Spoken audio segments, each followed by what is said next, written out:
Hello and welcome back. I've been wanting to visit Orkney for years, but basically with the distances involved and kind of logistics, I haven't really been putting it off. It's one of those things that's never really happened until just a few weeks ago. It's a 550-mile drive from home to Kirkwall, with a ferry crossing with waiting times and a couple of stops en route. It took about 15 hours each way. And I think really because of that, I wanted to make sure that I was on the island for long enough to make that journey to and from the location less painful. I'm not really keen on driving hundreds of miles for a couple of days' work. I'd much prefer to go somewhere and stay. My trips overseas in the past have always been for kind of 2 weeks at a time as well, and it took longer to get to Orkney than it did to get to northern Norway. So I really wanted to make sure that I was there and was able to fully kind of immerse myself in the landscapes and the atmosphere of the place. And of course, I'm very lucky to have my good friend Gary living on the island. He's been up there for a couple of years, so I had his expert guidance for the duration of the stay, as well as free accommodation. So thank you very much, Gary. The weather was apparently a typical mix for the island, with windy blue sky days, windy grey days, wet windy days, breezy days, and thankfully a few calm days too. It was actually perfect because it allowed plenty of time to get my bearings and get a really good idea of what I might want to do at each location, but also set a pace that wasn't too punishing. There's nothing worse really than kind of that war of attrition if you've got really good light for day after day after day, and you're out using it. Well, certainly in my case, I run out of energy in the end, and you have kind of a collapse. So the pace was set really by the conditions, and it was a perfect mix. Just as an observation, the light on Orkney in early February felt very much like mainland Scotland does in March and April. The light is probably too clean and harsh to work with for my taste in the middle of the day, but there's great directional light, 2 hours on either side of sunrise and sunset. So kind of 4 hours of good quality usable light in the morning and evening, and then downtime for the middle part of the day. So first 3 or 4 days I was out and about, kind of really visiting areas on the north and west coast, as well as the shoreline of Scupper Flow. The flow itself actually is probably the best place to explore and photograph when the weather's windy.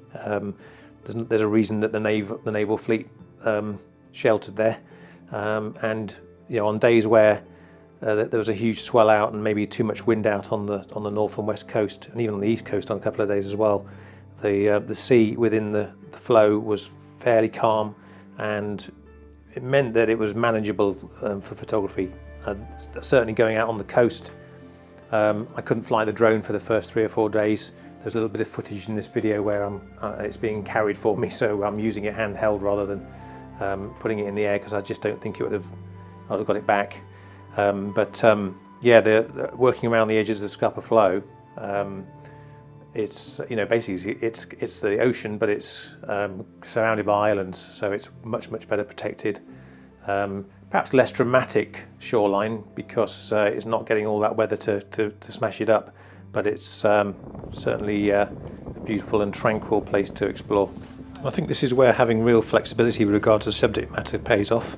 My favourite subject matter is wider landscapes, mountains in particular, coastal landscapes, but I'm also really interested in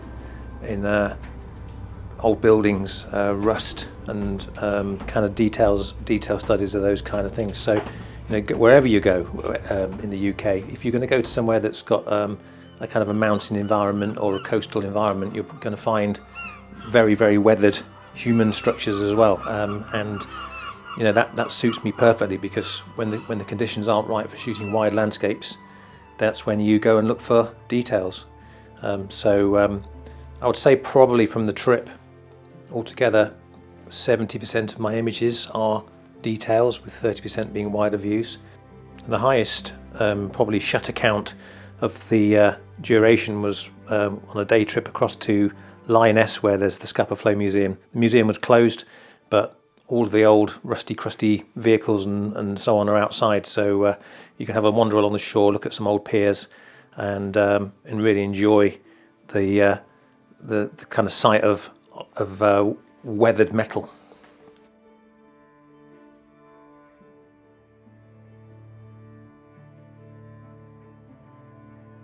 So now I'll take a more in-depth look at 4 of the main images from the first week of the trip.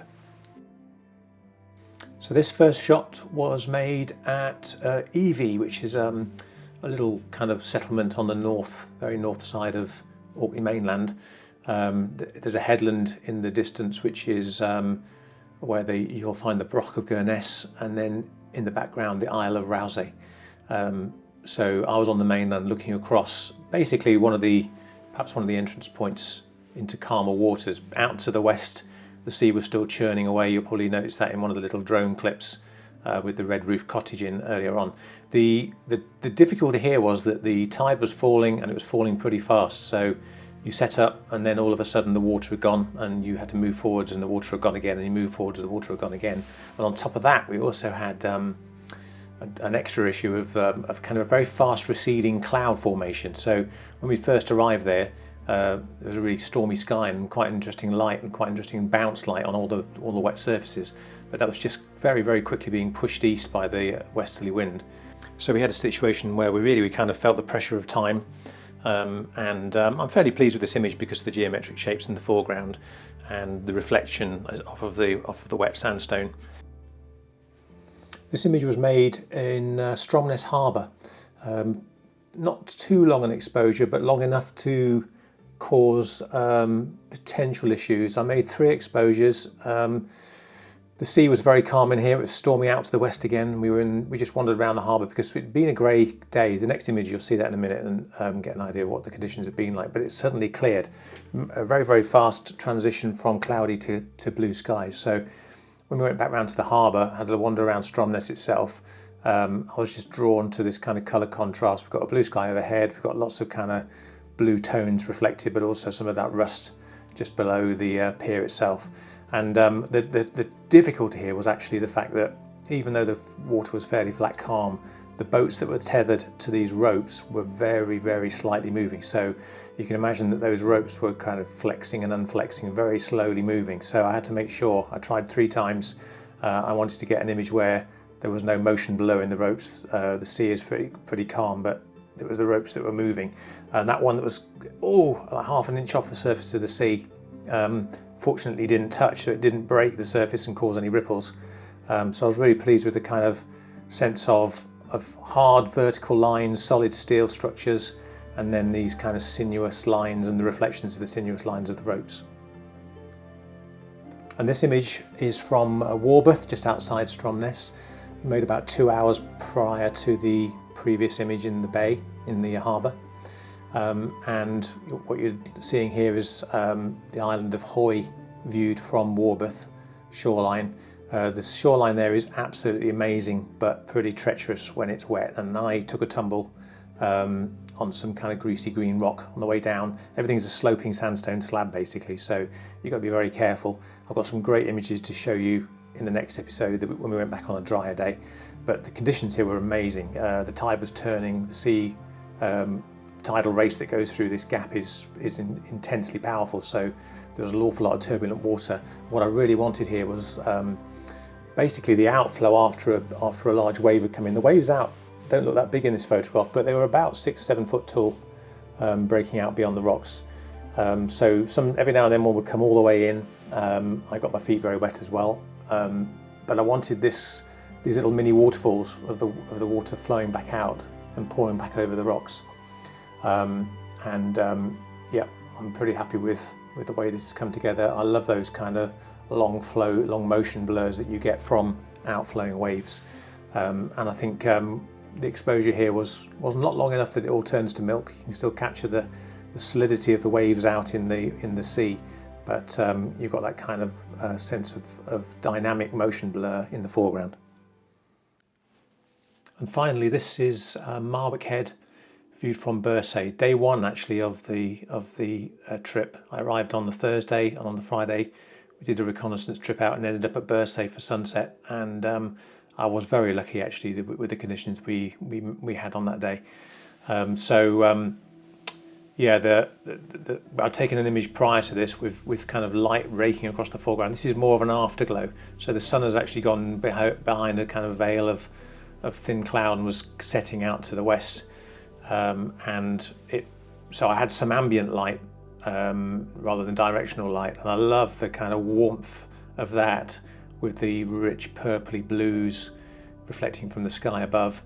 All the fault lines in this kind of rocky shoreline here, all the main fault lines are pointing directly at Marwick Head. I set that up compositionally to try and kind of create that sense of kind of a pulling the eye through to the headland in the distance. The huge sea cliffs there.